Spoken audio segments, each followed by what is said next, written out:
小朋友同大朋友，你哋好啊！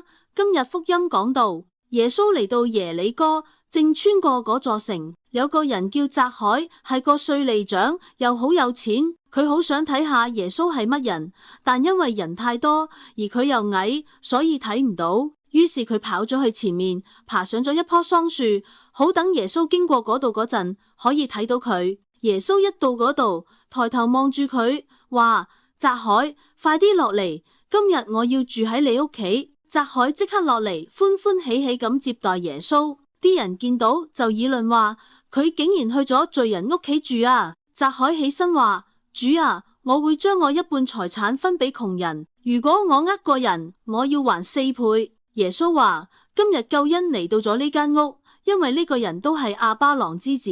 人子嚟就係要尋找同拯救失落咗嘅人。今日耶穌遇到嘅人叫匝凱，佢本來係個收稅人。嗰陣時啲收稅人好多都唔誠實，收多咗就入自己個袋，所以好多人唔中意佢。但匝凱雖然係罪人，佢心入邊仍然有一份渴望認識耶穌。佢爬上樹唔怕丟臉，就係想望多眼耶穌。耶穌一見到佢，居然叫出佢個名匝凱。